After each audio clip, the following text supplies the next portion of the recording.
सुरुवातीला वाल्मिकी रामायणात वर्णन येतं की अयोध्येतून निघाल्यानंतर तमसा नदीच्या तीरावर प्रभूंनी पहिला मुक्काम केला. त्यानंतर आजचं सिंगरौर शहर ज्याला म्हणतात त्याला शृंगवेरपूर असं वाल्मिकी रामायणामध्ये नाव. 12 वर्षापेक्षा अधिक काळ निर्जल निराहार राहून मग त्या वाल्यानं त्या ठिकाणी राम मंत्राचा जप केला. त्याच्या अंगावर वारुळ वाढलं, सगळं मांस मुंग्यांनी खाऊन घेतलं. गंगेच्या तीरावर स्नानासाठी आलेले असताना तिथे क्रौंच पक्षाचं जोडपं त्या झाडावर बसलेलं होतं. अत्यंत प्रेम त्यांचं त्या दोघांचं एकमेकाशी व्यक्त करत होते. आणि अचानक कृष्ण अवतार आहे परंतु तो अतिंद्रिय असा आहे. भगवान श्रीकृष्णांच्या अवतारातल्या ज्या लीला आहेत त्या मानवी मर्यादेमध्ये येणाऱ्या नाहीये. की ब्रह्मदेवानं सांगितलं अजूनपर्यंत राम प्रभूंचं पूर्ण कार्य झालेलं नाही. राम त्यावेळेला नुकतेच अवताराला आलेले. त्या आधीच वाल्मिकींनी पूर्ण रामायण लिहून ठेवलं. कोळियाची कीर्ती वाढली गहन केले रामायण रामाआधी असं मनात महाराज म्हणतात. वायूकडं सगळी लंका नगरी स्वच्छ करण्याचं काम होतं. म्हणजे लंकेतल्या कोणालाही हातामध्ये झाडू घेऊन कचरा काढण्याचं काम नसायचं. नमस्कार, तुमचं पुन्हा एकदा स्वागत आहे मनमोकळं या पॉडकास्टवरती. आज तुम्हाला बॅकग्राऊंड परिसर वेगळा दिसतोय, कारणही तसंच आहे. अयोध्येमध्ये आयोजलेल्या श्रीराम मंदिर प्रतिष्ठान सोहळा थोड्याच दिवसात आहे. त्याच निमित्ताने आज आपण महाराष्ट्राच्या पावनभूमीत म्हणजेच आळंदी देवाची येथे श्रीराम मंदिर, रामायण व प्रभू श्रीराम यांच्याशी संबंधित चर्चा करण्यासाठी आज आपण वेदमूर्ती अनंत शास्त्री मुळे यांच्यासोबत चर्चा करणार आहोत. राम नमस्कार, रामकृष्ण हरी. आपल्यासाठी खूप आनंदाचा सोहळा आहे. 22 जानेवारीला बऱ्याच एवढ्या वर्षानंतर श्रीराम मंदिर आपलं अयोध्येचं परत एकदा उभारतं आहे आणि आम्हाला तर खूप आनंद झाला की तुम्ही उद्या अयोध्येसाठी निघणार आहात. मी विचारू इच्छितो की आज आपल्याला सगळ्यांना रामायणाबद्दल कथेतून याच्यातून माहिती आहे, पण तेव्हाच्या भौगोलिक परिस्थितीनुसार रामायण हे कुठं घडलं आणि त्याची आजच्या भारतीय भौगोलिक परिस्थितीत ते कुठे कुठे आहे.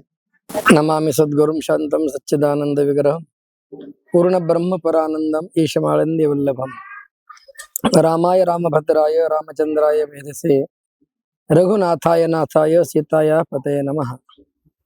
अतुलित बलधामं स्वर्णशैलाभदेहं धनुजवन कृशानं ज्ञानिनाम अग्रगण्यं सकलगुणनिधानं वानराणामधीशं रघुपती प्रिय भक्तं वातजातं नमामि.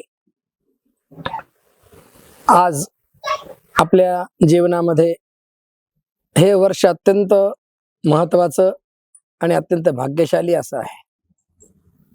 गेल्या 500 वर्षाच्या पेक्षा अधिक काळापासून ज्यासाठी सगळं राष्ट्र झगडत आहे, अनेक महात्म्यांनी आपल्या प्राणांचं प्रसंगी बलिदानही केलेलं आहे. त्या सगळ्यांच्या बलिदानाचं लक्षावधी लोकांच्या केलेल्या सगळ्या सेवेचं फलस्वरूप म्हणून काही दिवसांच्या मध्ये आपल्याला अयोध्येमध्ये श्रीरामचंद्रांच्या मर्यादा पुरुषोत्तम भगवान श्रीरामचंद्रांच्या जन्मभूमीमध्ये भव्य दिव्य असं भगवान रामचंद्रांचं नूतन मंदिर आणि त्यामध्ये देवाची झालेली प्राणप्रतिष्ठा हा सोहळा आपल्या परमभाग्यानं आपल्याला पाहायला मिळणार आहे. हा केवळ भारतीय लोकांच्या पुरताच मर्यादित नव्हे, तर हा भारताबाहेर अनेक देशांच्या साठी हा सोहळा संस्मरणीय ठरणार आहे. म्हणून मी म्हणेन की हा आपला राष्ट्रीय सोहळा नसून हा आंतरराष्ट्रीय असा प्रकारचा सोहळा संपन्न होणार आहे. या निमित्तानं मला खूप आनंद होतो आहे की माझ्या ज्ञानोबरायांचा निरोप घेऊन मी उदयिक रामरायाच्याकडे अयोध्येला जाणार आहे. आणि त्या ठिकाणी रामरायाच्या सेवेमध्ये आमचे काशी निवासी परमश्रद्धेय गणेश्वर शास्त्री द्राविड गुरुजी, ज्यांनी रामचंद्रांच्या प्रतिष्ठेचा मुहूर्त निश्चित केलेला आहे, त्या आमच्या परमश्रद्धेय गुरुजींच्या समवेत आम्हाला तिथे जाण्याचं सौभाग्य प्राप्त होत आहे. हा आमच्या दृष्टीने सुद्धा एक अत्यंत आनंदाचा असा विषय आहे. अनेक पिढ्यांचं तप, वाडवडिलांची त्या ठिकाणी पुण्याई आणि त्या सगळ्याचं फल म्हणून हा सोहळा प्रत्यक्ष तिथे राहून पाहण्याचा सुयोग माऊलींच्या कृपेने येतो आहे.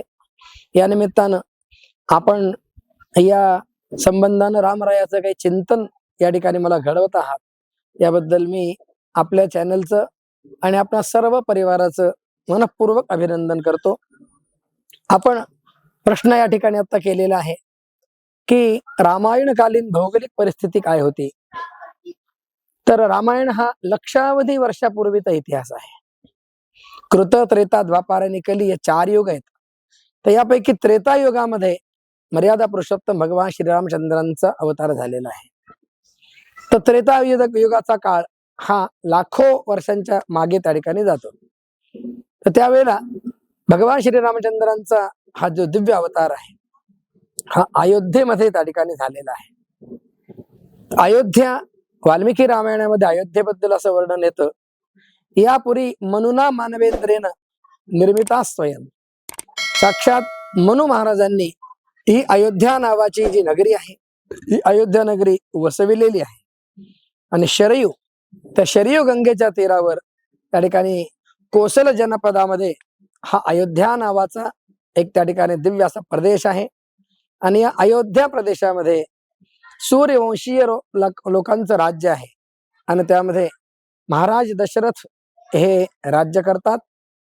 वाल्मिकी रामायणामध्ये महाराज दशरथांच्या द्वारा सुरक्षित अशा अयोध्येचं 1-2 सर्ग पर्यंत महर्षी वाल्मिकींनी वर्णन केलेलं आहे.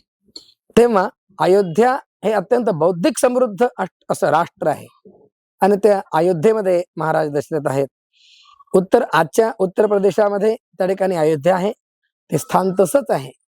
आणि त्यानंतर भगवान मर्यादा पुरुषोत्तम श्रीराम प्रभू वनवासाच्या निमित्तानं जेव्हा अयोध्येतून बाहेर पडले, तेव्हा रामप्रभू त्या ठिकाणी अनेक प्रदेशांच्या मध्ये त्या ठिकाणी अत्यंत आनंदानं वनामध्ये असताना सुद्धा अनेक प्रदेशांच्या मध्ये आनंदानं विहार करत प्रभू त्या ठिकाणी पंचवटीपर्यंत आलेले आहेत.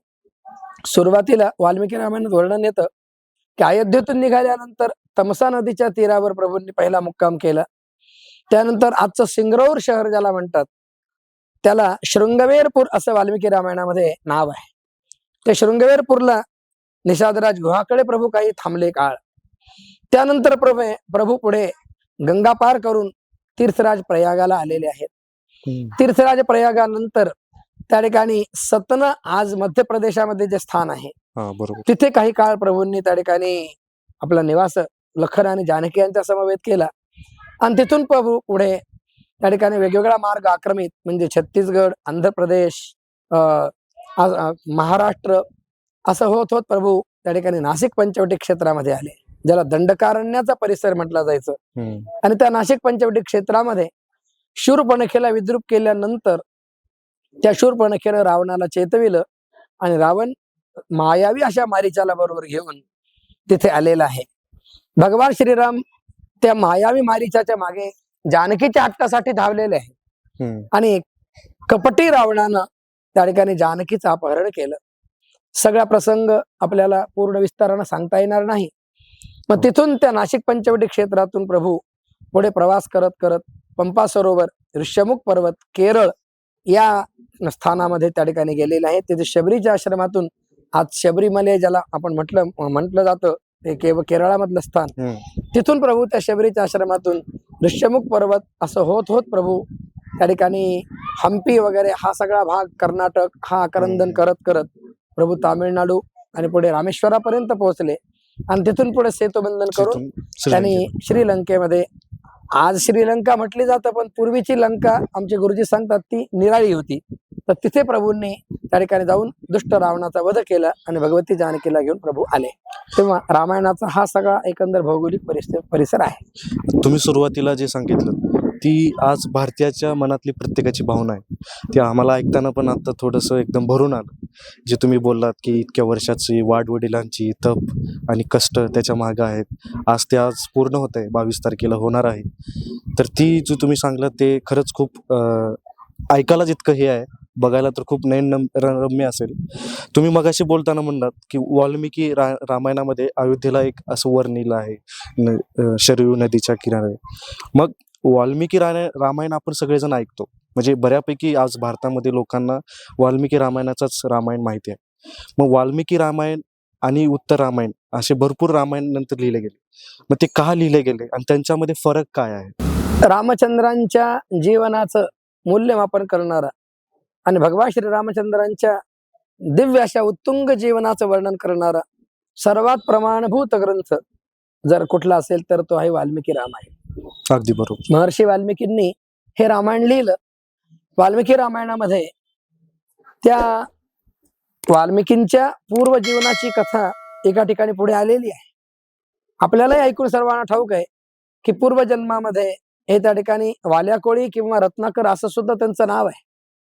तेव्हा यांचा त्या ठिकाणी जो इतिहास, पूर्व इतिहास आहे, पूर्वायुष्य आहे, ते अगदी निराळ आहे. लोकांच्या वर अत्याचार करणं, त्यांना लुटणं, त्यांच्याकडून जे काही द्रव्य येईल त्यातून आपल्या कुटुंबाचा उदरनिर्वाह करणं, अशा पद्धतीचं त्यांची जीवन पद्धती अशी होती. परंतु सत्संगतीनं चांगल्या मनुष्याचा त्या ठिकाणी, चांगल्या मनुष्यामध्ये एखाद्या वाईट मनुष्याचं सुद्धा रूपांतर कसं होतं, सत्संगतीचा महिमा काय आहे, याबद्दल महर्षी वाल्मिकींचं अत्यंत सुंदर असं उदाहरण आपल्या समोर आहे. देवर्षी नारदांची संगत घडली आणि सगळा इतिहास मला सांगायचा नाही. अच्छा. तर नारदांनी त्या ठिकाणी त्याला विचारलं, फक्त तू इतकं पाप केलंस आतापर्यंत.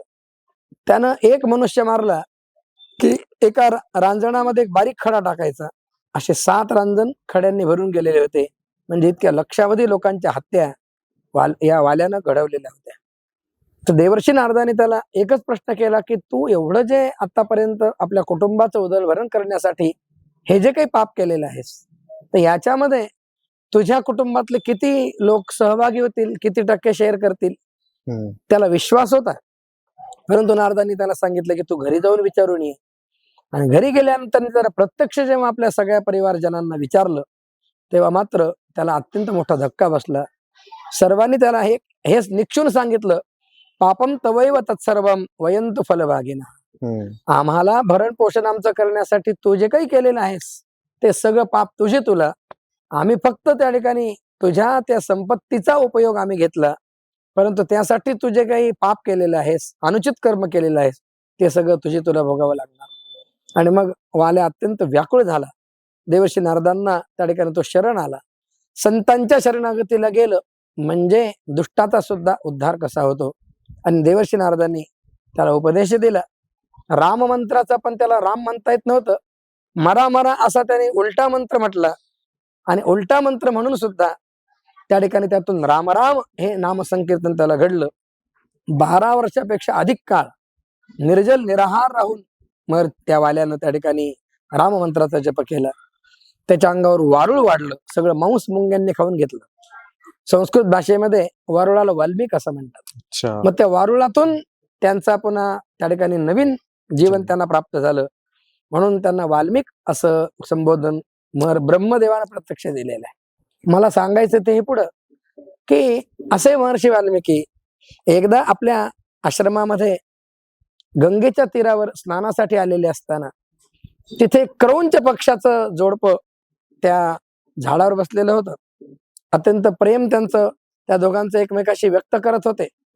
आणि अचानक एक पारध्यानं बाण मारला आणि त्या बाणानं त्या क्रौंच पक्षातल्या जोडप्यातला एक नर जो होता तो घायाळ होऊन खाली पडला. वाल्मिकींचं मन अत्यंत कातर झालं, अत्यंत व्याकुळ झाले. ते संतांच्या अंतरंगामध्ये करुणा असते. बरोबर. कोणालाही दुःख झालेलं संतांना पाहवत नाही. ज्ञानेश्वर महाराजांच्या सुद्धा जीवनात आपल्याला अनेक प्रसंग असे दिसतील की लोक बुडते जन न देखेवे डोळा, असा संतांचा स्वभाव असतो. तेव्हा वाल्मिकींना अत्यंत अत्यंत दुःख झालं आणि चित्कार करणाऱ्या त्या क्रौंच पक्षाच्या मादीकडे पाहून वाल्मिकींनी त्या पारध्याला शाप दिला. आणि तो शाप त्यांच्या तोंडातून एका श्लोकाच्या रूपानं बाहेर पडला. मूळ वाल्मिकी रामायणाचं जे मूल आहे ते इथे आहे. वाल्मिकींनी त्याला म्हटलं, मा निषाद प्रतिष्ठात्वम अगम शाश्वती समाहा यत्कौंच मिथुनादेकम अवधीक काममोहितम.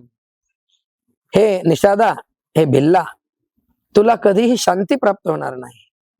कारण तू अत्यंत प्रेमानं एकमेकांच्या जवळ राहणाऱ्या या 2 काममोहित अशा पक्षाच्या जोडीतला जो एक नर आहे त्याला तू विनाकारण मारलेला आहे. निष्पाप त्याला तू मारलेला आहेस आणि त्यामुळे तुला जीवनामध्ये कधी शांती प्राप्त होणार नाही. आणि हा शाप दिला. नंतर वाल्मिकींच्या मनात विचार आला की मी हा शाप दिला, पण एका विशिष्ट श्लोकाच्या रूपाने हा शाप बाहेर पडलाय.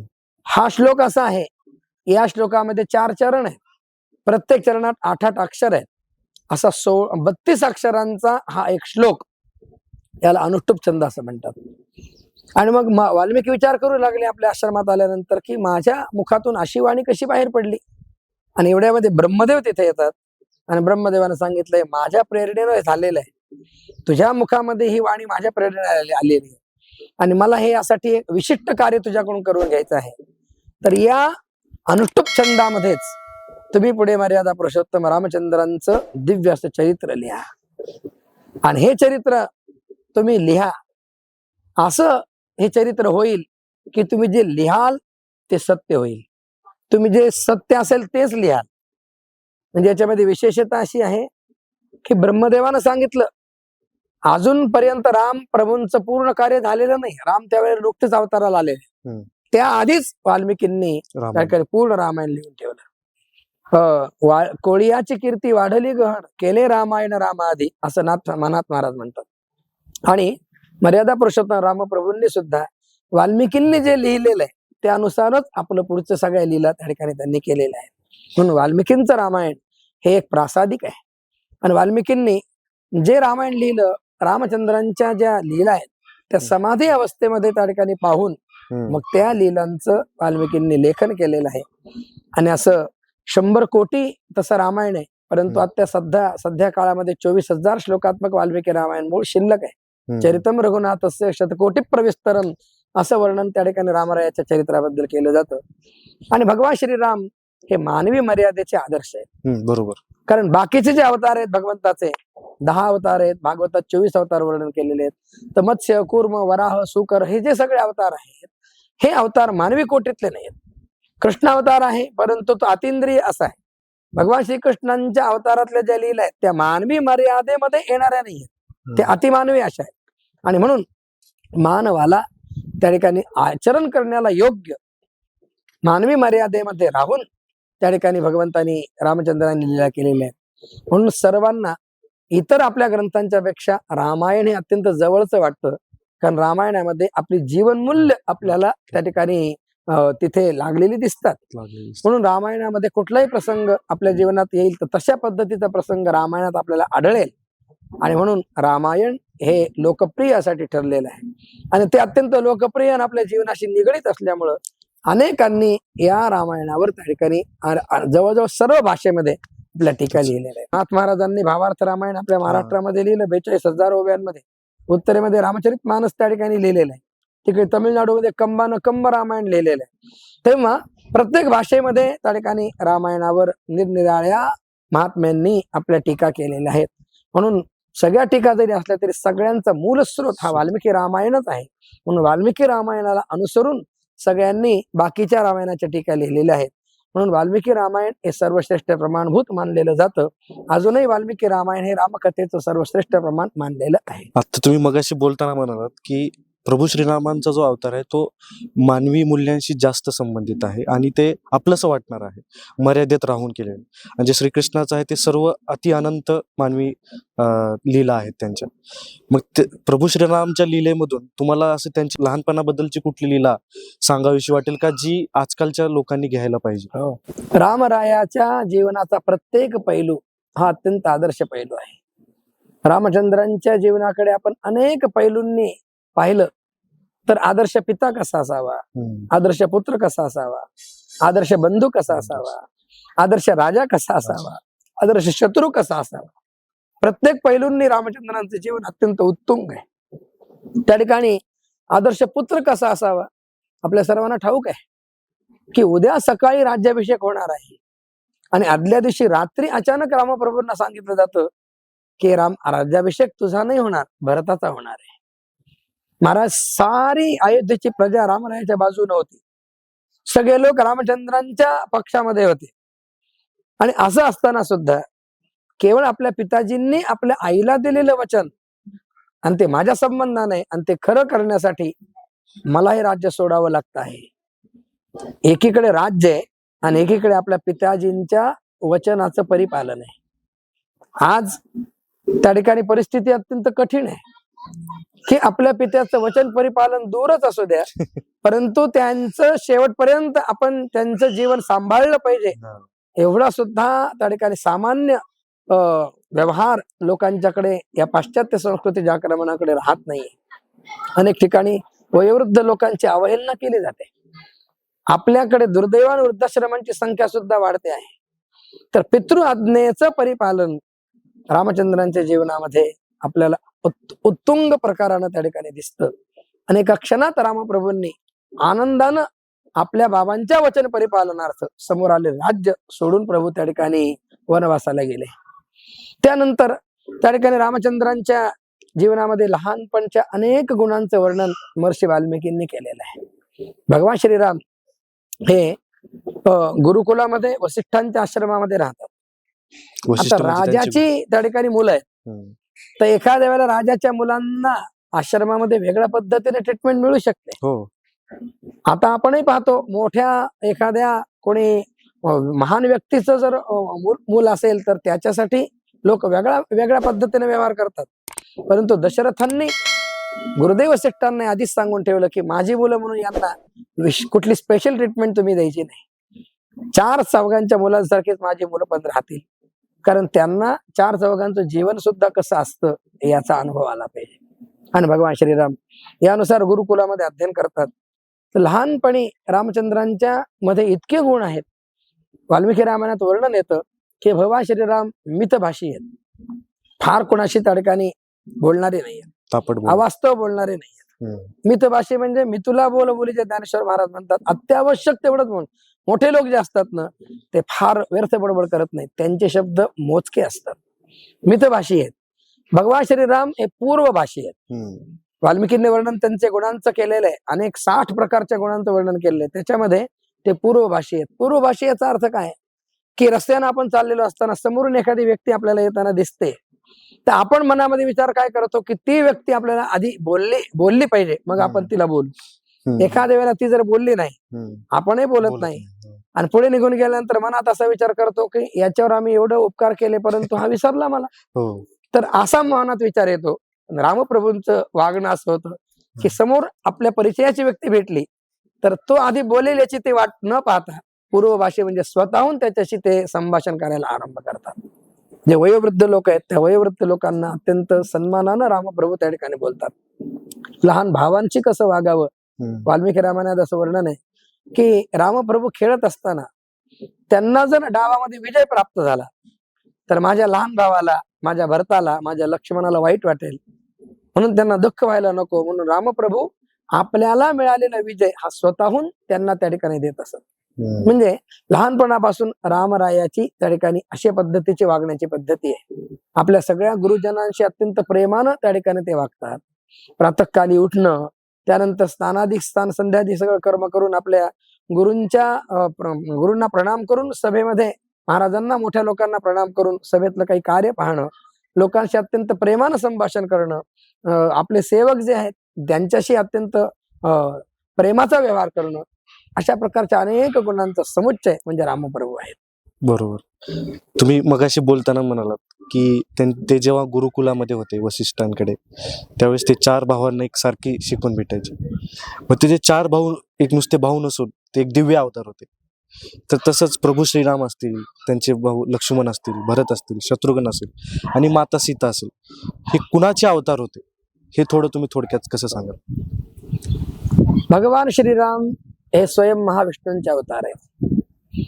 म्हणजे ज्यावेळी रावणाचे अत्याचार खूप वाढले, रावणानं काय केलं होतं, त्रैलोक्याचं साम्राज्य स्वतः बळकावून अनेक देवांना सुद्धा त्यानं लंकेमध्ये कामाला लावलेलं. हम्म. रावण काही सामान्य नव्हता. 33 कोटी देवांना रावणानं अनेक देवांना आपल्या बलाच्या जोरावर आपल्या नगरीमध्ये कामाला लावलेलं होतं. म्हणजे वरुणाकडे पाणी भरायचं काम दिलं होतं, वायूकडं सगळी लंका नगरी स्वच्छ करण्याचं काम होतं. म्हणजे लंकेतल्या कोणालाही हातामध्ये झाडू घेऊन कचरा काढण्याचं काम नसायचं, ते सगळं वायुदेवानं प्रत्येकाच्या घरचं करायचं. तर अशा प्रकारच्या वेगवेगळ्या कामांना देवतांना त्यानं लावलेलं होतं.